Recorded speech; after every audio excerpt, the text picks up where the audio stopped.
Hello and welcome to another update video about Sand. It's been a while. In the last video we were tracking the possibility for Sand to have bottomed because it moved up quite a bit. Yeah, broke above resistance, but it failed to create a 5-wave. So that's what we were tracking.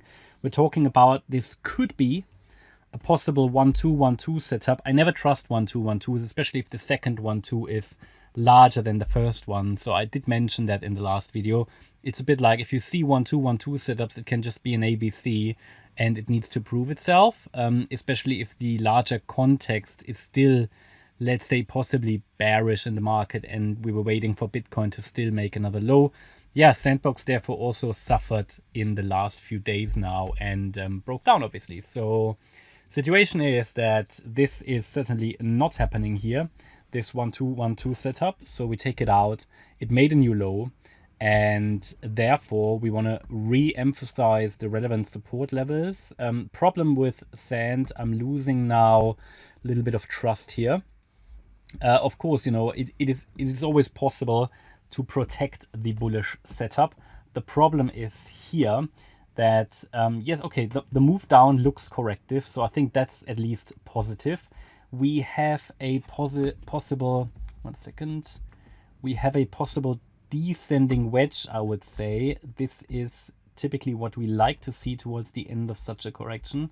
But let me make that put that down there in white so we see it a little bit better. So we certainly have something that you could at least consider a descending wedge. It's not the best one and it's not very well defined, I have to be honest with you. So I don't put a lot of trust in it. We had something like this here that looked a bit better. It was back in end of December. But yeah, I mean, the move looks now more like a WXY. So we had here wave 1 to the upside into February, then an ABC structure. This A needed to sit here actually. Yeah. ABC, and then in the C wave we had a possible 5-wave move to the downside. Didn't happen, so few things to consider here.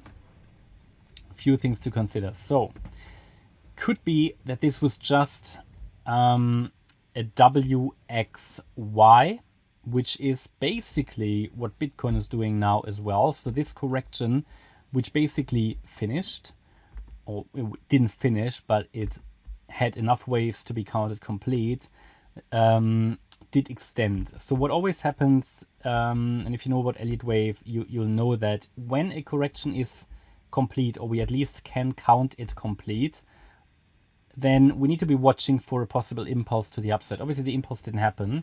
So then is typically what we need to consider is a WXY structure, because if a normal ABC isn't enough, the WXY is typically the next option. That means we have a connection of different ABC structures. So we have the wave W was an ABC in itself, the wave X was an ABC, and the wave Y seems to be an ABC structure as well. So looks a bit like this: A wave down, then a B wave to the upside, and now the C wave to the downside. Problem is this is going to run out of space, so I don't think, I mean, it already broke below the 78.6 Fib level, which makes this setup now very, very risky, yeah, in terms of it's probably not going to hold. Because, I mean, what's the next support? There is support, obviously the trend line, you could consider that one, and the 88.7 Fib level. But it's the same commentary here, like for most other altcoins as well. Until we have an impulsive reversal, the trend is down. Yeah, we have made lower lows, yeah, and this might become another lower, well, lower lows and lower highs. This actually is already a lower low, as you can see here, with this latest low. And it seems like it wants to test at least the trend line, maybe even the 88.7 Fib level. That's at 43.2 cents. And then the invalidation level for the 1-2 setup is very close already, 37.5 cents. Now, looking at some of the indicators, let's open the 4-hour. We're now oversold on the 4-hour. That doesn't mean we have to go up, yeah, but it typically means a bit of a bounce can be coming. We just need a bit of a catalyst maybe, or, you know, it's what always happens. A bit of a bounce is probably likely going to happen, but does that mean we see a major trend shift? I don't know. It needs to show it, okay? It needs to show it, and on the daily chart, we're not yet oversold. We are around 38. I think that's a similar value that Bitcoin shows. and it doesn't really have any space left. So this one it's a coin where we could possibly get a new bear market low. Okay, so I would certainly see that as realistic. Okay, it has not really substantially broken below the 70 or 8.6 pip level, and it's always possible to suddenly get a turnaround. The 4-hour shows it's certainly possible, but I would just, just be aware that unless we really get a break above the B wave high, which is here at 61.6 cents, we can't really talk about an uptrend. Okay, so I want to see an impulse again above that B wave high. I think that would be the very first signal that a trend shift is occurring. Until then, I would just be very careful.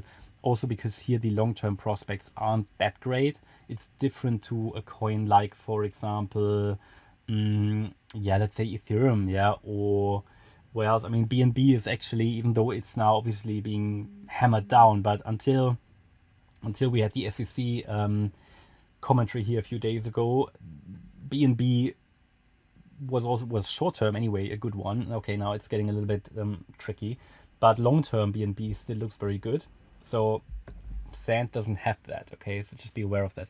But yeah, that's my update about Sand. So hopefully you liked the update. If you did, please hit the like button, leave a comment, and subscribe. And if you really like the content, then please check out the channel membership. Thanks a lot for watching. Bye bye.